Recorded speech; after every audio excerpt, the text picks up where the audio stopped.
right for me isn't right for 10 other people. I would say that focus on what you love about performing. Why do you love it? Why do you want to do it professionally? Because it's so hard to earn a living and actually survive. Focus on those things. Ask yourself the question, like, why am I going into this? It can't just be about, I want people to watch me, because that's not at the end of the day going to sustain a career in the business. Also, a lot of people end up like me being in the ensemble for their whole careers. So like, really, no one probably ever looks at me when I'm on stage, and that's just the truth of it.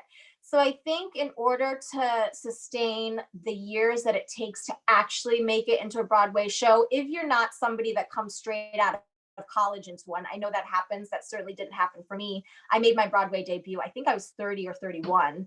To get through that hump, you have to keep asking yourself, what do I love about this?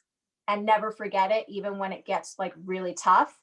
And always remember, like, how do I keep trying to be a better performer every single day? And do it for yourself ultimately. Don't do it for like the validation or anybody else. Is really the best thing that I feel like kept me going when it was really tough. Thank you so much. Have a great day. Thank you. Thanks, Sarah.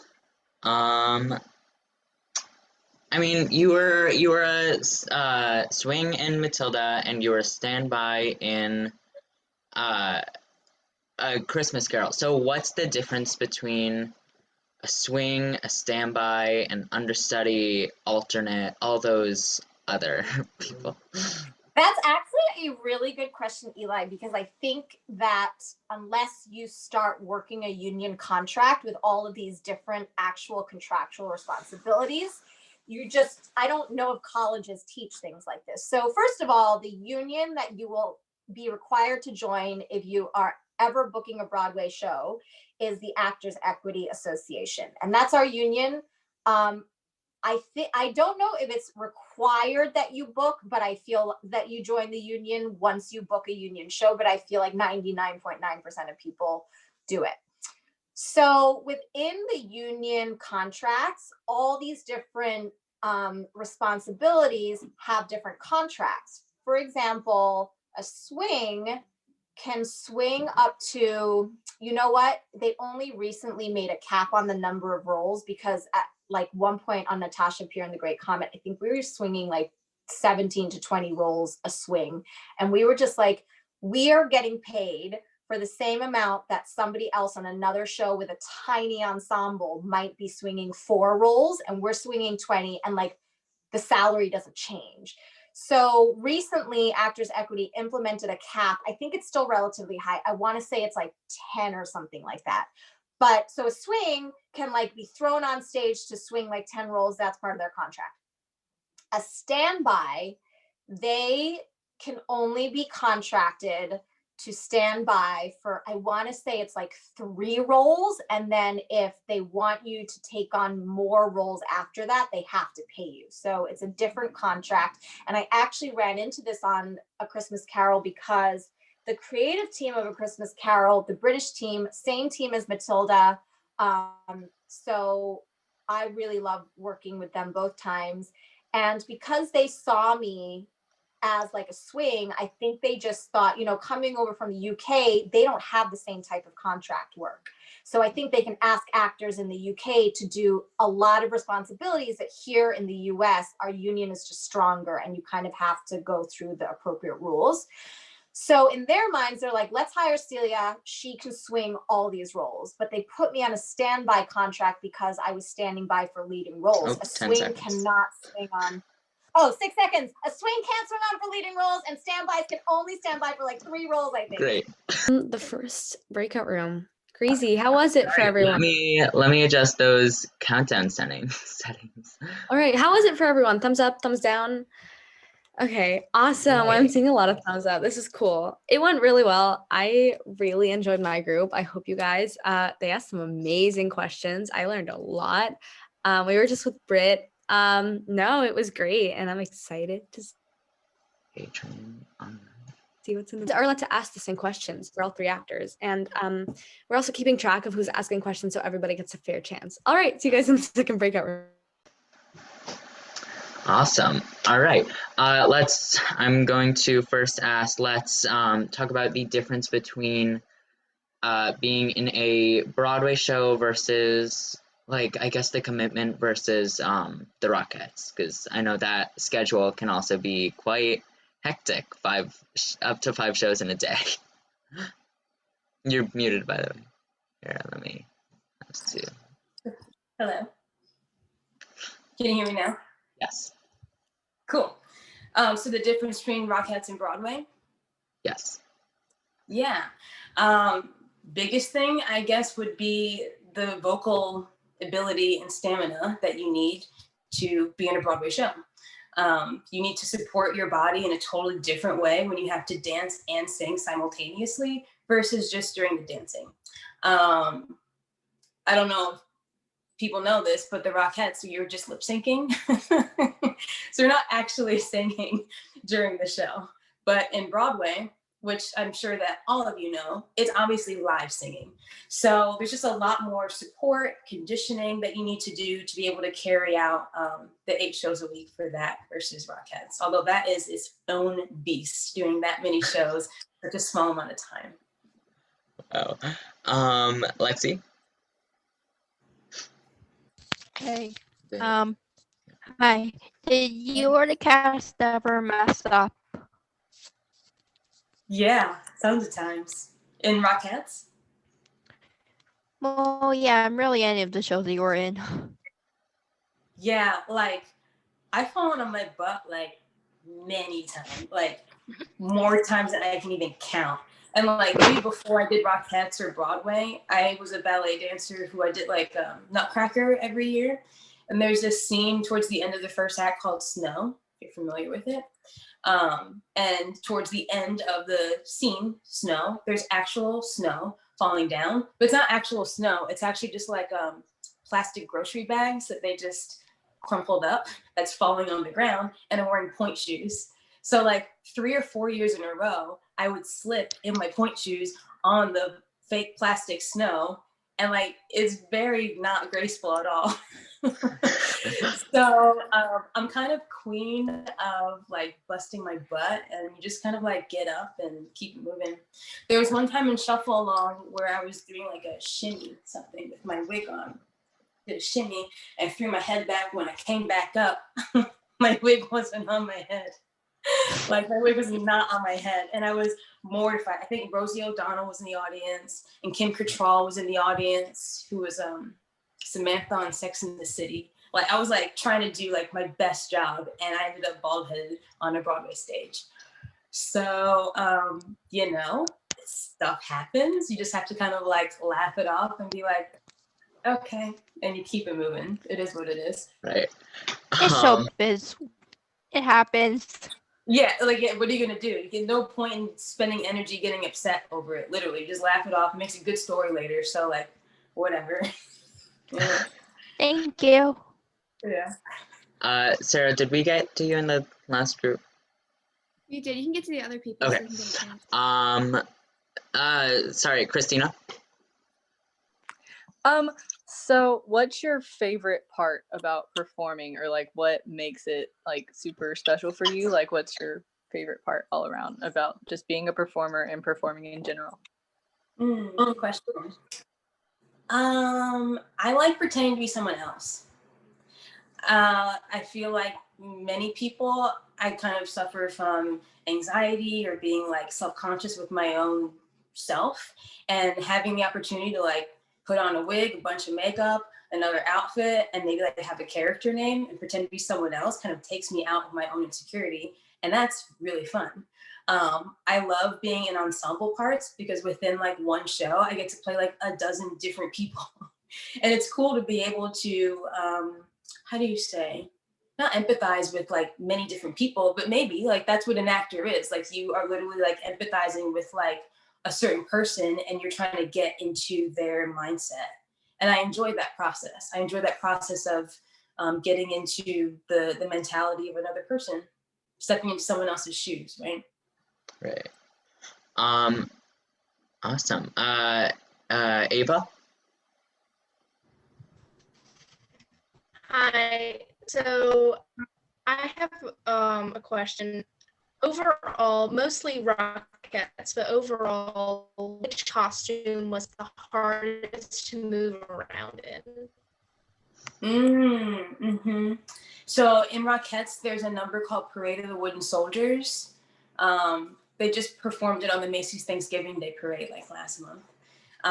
So we're wearing like white starched pants and I don't know, the whole like red jacket garb with the buttons and everything.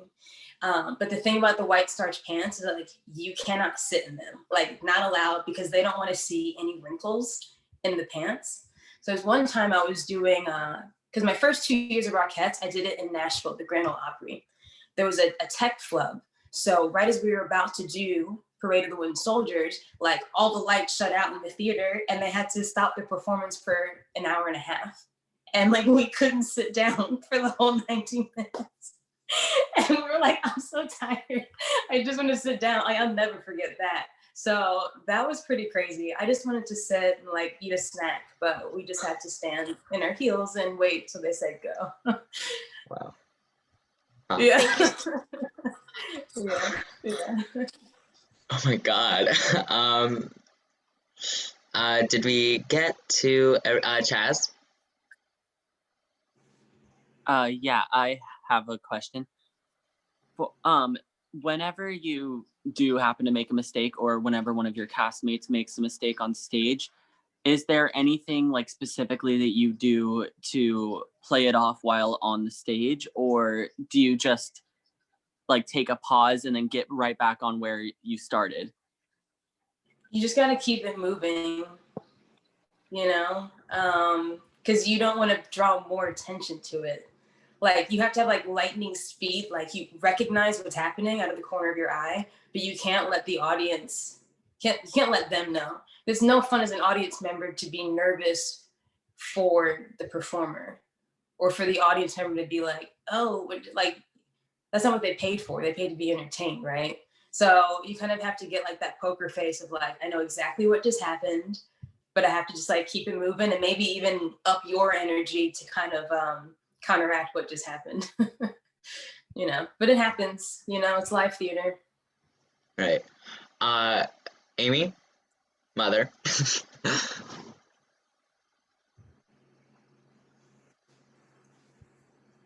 You're muted. Oh, sorry. Okay.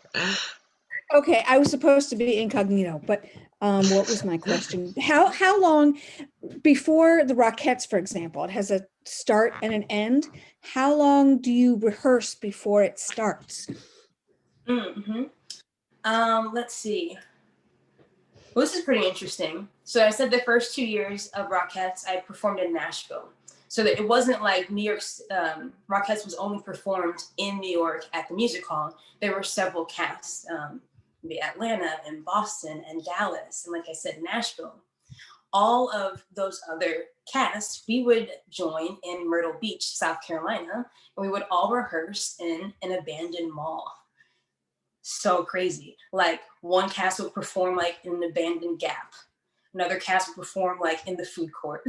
One cast, it was like insane. And we would be there from, I don't know, September, the second week in September until like Halloween time. And it would be Monday through Saturday from 10 to 6. So we're talking like 8 hours a day, 6 days a week in this abandoned mall. And then there would be like ice baths set up for all of us. There'd probably be like 5 gigantic ice tubs that we would all just, at the end of the 8 hour day, we would all just kind of like sit in there and, you know, try to rest our bones for the next day. So it was a pretty intense process. And then of course you go into tech week, which is like 10 out of 12 days or 10 out of 12 hours. And then you're going into a full performance schedule. So pretty intense. Wow. If anybody else has a second, Sarah? I have a question. So it's a 2-part question. It's fast though. So first, you said you were in Florida. What part of Florida? Because I'm in Florida. Yeah, I'm in Claremont. So it's a suburb of Orlando. Cool. I'm in Tampa. So yeah. I love Tampa. Tampa's cute. Yeah. So my second question is, what's some good advice for someone who wants to be on Broadway? The best advice I can tell you is to be yourself. You just have to find a way to be unique, especially after this period that we're in where no one's working.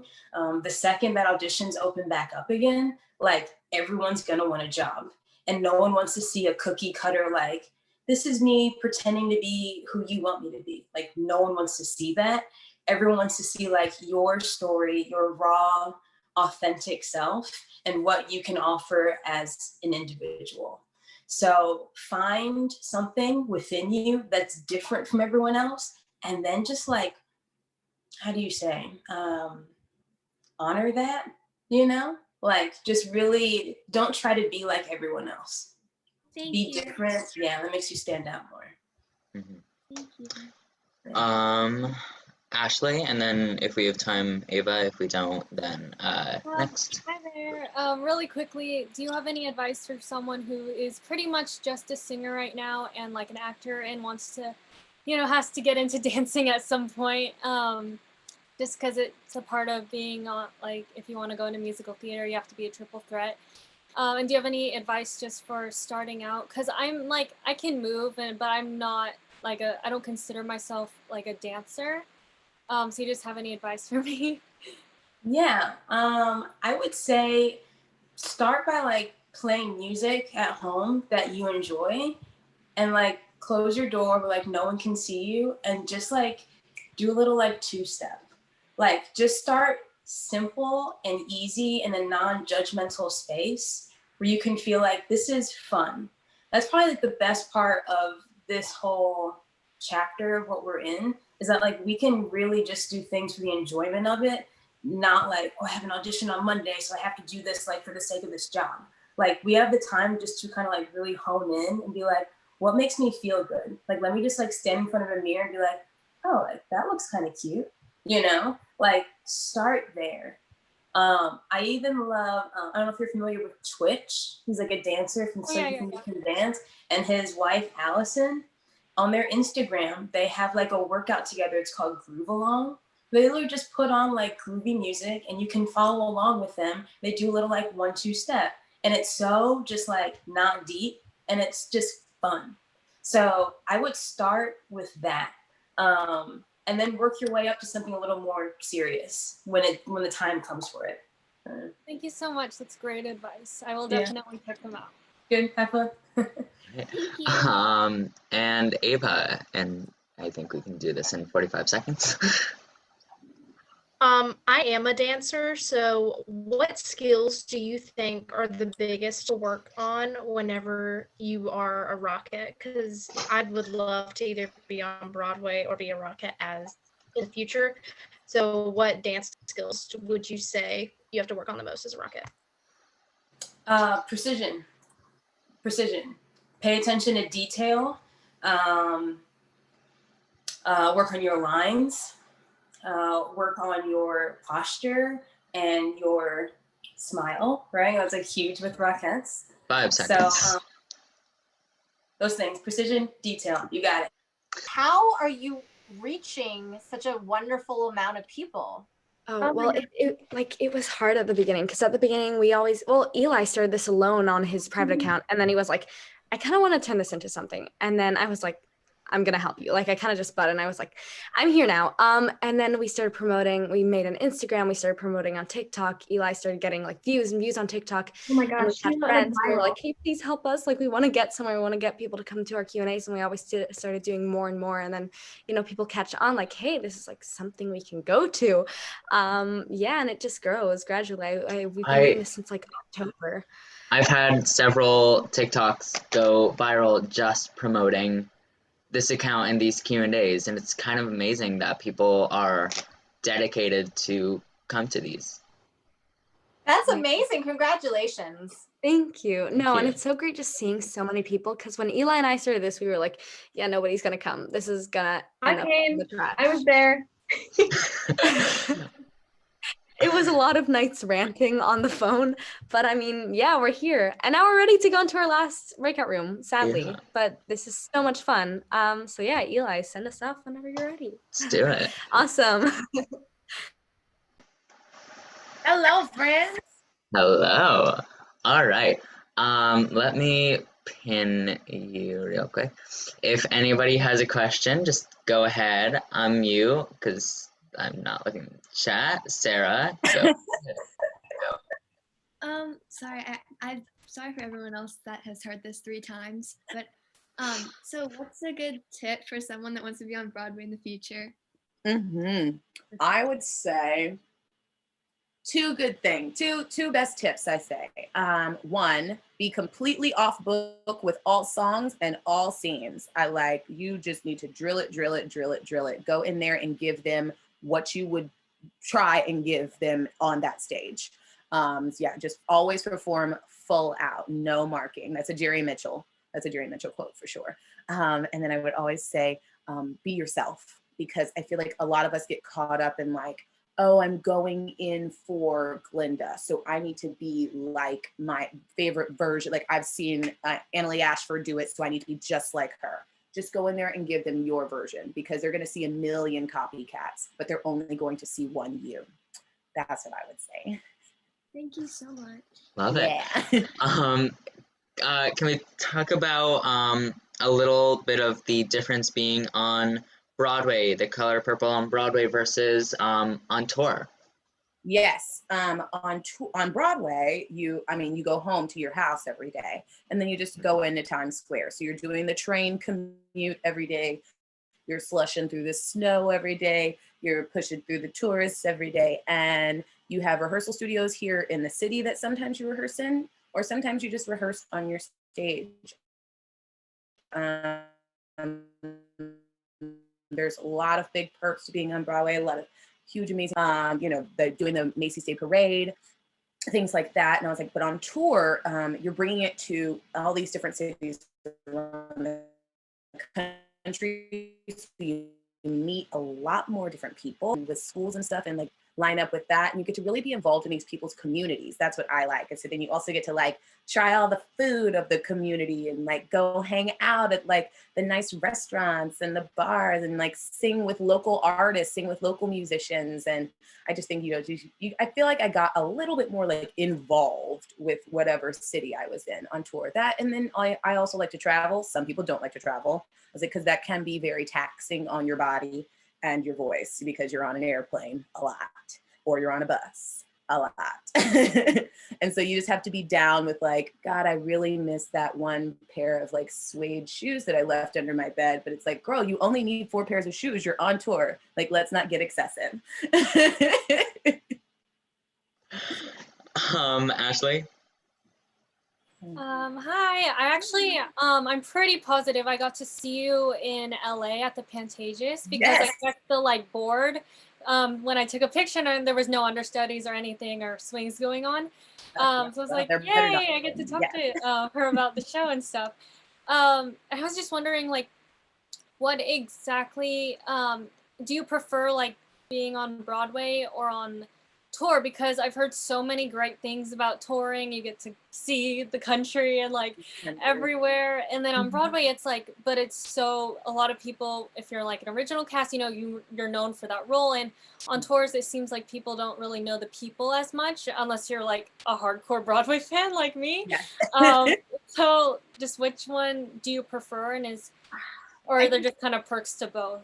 I think there are parts to both, and I think it depends on where you are in your life. Also, I love your collection. Look, you guys, do you see her wall behind her? Woo! Hello. Yes, come on, everybody. Like, everybody's got it up. I think it's different, but for me, when I'm being on Broadway, did have its perks with like when I was trying to audition for other things like TV and film and blah blah blah. People seem to know you more because you're in the same city. Also, if you have a relationship, or if you have children, or even if it's just like a boyfriend or a best friend, I was like, that can be sometimes very difficult to leave. And it's like, you know, long distance relationships are hard. We're all learning that with COVID. It's like keeping up with your people is incredibly difficult. And so sometimes you can lose those relationships, or they like hurt a little bit, you know. But other than that, I mean, I love touring. I mean, Broadway was amazing as well, but I think for me at this point in my life, there's more perks for me on the road. Yeah, and I've heard that it's like a lot more secure because you do have like a certain amount of time that you're going to be on the road, and you have certain shows like that you're guaranteed. Where on Broadway, like, you know, your show can close sooner than you think it might. Yes. As I said, Broadway shows don't last nearly as long as they should, in my opinion. Before COVID, we had a lot more job security on the road. I was like, because they were like, we've got 3 years worth of dates set up for this tour. And like, even if they hadn't like released them out, you know, they're like constantly contracting. Mm-hmm. So I was very excited to tour for multiple years. I'm sure. And I was like, we will come back, and all these cities still want us, period. Yeah. So everybody wants to see the shows, especially like LA. Yeah. We'll all be back. Right. I'm gonna ask one and then we'll go to Chaz. But I love hearing these stories because, I mean, only so few people have them. What was your experience hearing the news that you are stopping tour for a little bit? And what were your reactions, etc.? Yes. Okay, so it was the day the NBA closed. It was maybe 2 days after my 33rd birthday. And we were just kind of like, they kept calling all these meetings, like every now and then. Like there was a meeting in LA, there was a meeting in Seattle. And we were like, what is this meeting? Like, what is going on? And they're like, oh, so we're shutting down Hong Kong Disney. We're shutting down flights to Disney Italia. We're like, for what? Like, what's going on? They're like, you know, COVID-19. We're like, what's that? So we were just like out partying, doing our thing. Nope. And like we were all like the kind of like flu sicknessy type kind of definitely went through our entire cast in LA, but we were all just like, ugh, the flu sucks this year. Nobody knew. Like they didn't even have COVID testing out at the time. Disney then like messaged us, sent us an email that evening, the day the NBA shut down. So I guess it was March 8th, I want to say, maybe March 11th. I don't know specifics. They were like, come to the theater tomorrow. Our Portland engagement is finished. And we were like, what? They were like, well, I guess we should go out and like have a really nice dinner, like last dinner in Portland, whatever. And we did. And then we went out to a dance club, and then we went to the theater to like see what they were gonna say. They kept changing the times on when we were supposed to be at the theater. So I was like so late because I was like dead asleep. My phone was off. It was ridiculous. But then the stage manager was like kept calling. He called my room and he was like, I know, girl. He's like, we moved the meeting up 2 hours, but just get here. So I ran over to the theater, like literally like, and they were like, yeah, we don't know what's going on. Just pack your stuff for like a month. We'll see y'all in a month. No big deal. So I called my parents. I'm like, can I come stay with you for a month? Because I had like someone living in my apartment at the time. And 1 month went to 3 months, 3 months went to 6 months. And then when they gave us a 6-month mark, I called the person that was my subletter living in my apartment. I was like, girl, I gotta come home. I can't stay with my parents. I haven't stayed with my parents since 2005. And so then I came home to Brooklyn, and I was like, okay, cool. And they told us then they were like, we'll be back by December. And now they just keep pushing and pushing and pushing and pushing. So at this point, it's like, that's lovely. We know it will come back. But what else in the meantime? You know, we got to do something in the meantime. That's why I'm here doing this with y'all. Everybody has such different stories that I've asked. Different stories. It's crazy. It's kind of like the 9/11 thing. It's like, where were you when it happened? Not that like COVID, like Broadway shutting down is equivalent to 9/11, but you know what I mean. Pandemic versus like disaster. Same book. They're in the same book. Yeah. Chaz? Hi. So I'm still relatively new to theater, so there's a lot of stuff I don't know yet. But I was wondering, what is it like transitioning from high school theater or non-professional to professional theater? And what would be some of your advice for like what skills I should learn in the meantime? Oh, yes, yes, yes. I would say auditioning skills are really, really important. Like picking up certain choreography, learning your learning sheet music at the drop of a hat. They play piano, but I could email them my sheet music and they could send me back like a fool when you get in there. I was like, there's all kinds of services for that now. Taking class is important. Practice is everything. So there's so many scene study classes, just repertory classes where you just get up and sing in front of a coach and in front of your peers, and you and they'll help you dance classes, so you could just stay up on you're in your brain has to be really oh no, I'm freezing. Am I freezing for everyone? Unfortunately, I think we heard choreography, practice, sheet music.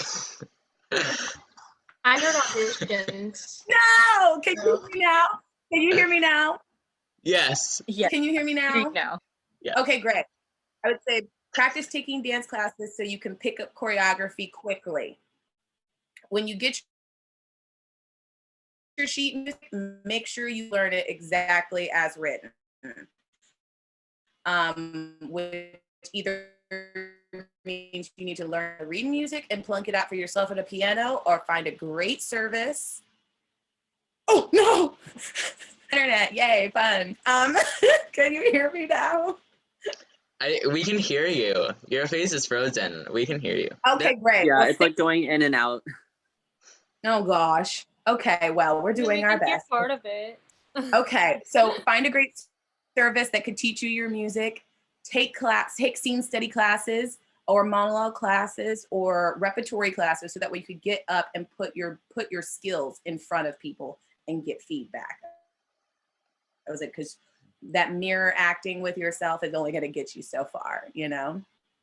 What else? I'd say training. Yeah, do you want to go to college and train for it, or do you want to find a local studio to train for it? Everybody's path is different. That's what I would say. Right. Well, are we better? Are we back? Am I in real time now? We're good. Okay, so we're down to the last 30 seconds. Last minute, I guess. Boo, hiss. Thank you. Awesome. Thank you so does much, anyone you guys. have any... I'm so sorry I was freezing. That's okay. Does anybody have any last minute questions? Yes, no? Christina, go ahead. Hi, I'm gonna kind of try and make this quick, but what is your favorite part of performing, or what drew you to theater? What was your experience with that? Because I know the live audience, definitely. Mm-hmm. And that's why I think I have a hard time transitioning into TV and film, is because it's not just about me and my scene partners or me and my dance partners. It's about the audience as a partner, you know? So it's about, I love that full circle engagement, that full circle human engagement. That's my favorite part. Thank you so much. All right, well, thank you for being here. We're gonna close it out with the picture. Make sure you come tomorrow. Yeah. Yes. Now. All right. Close it out. Let me stop the recording.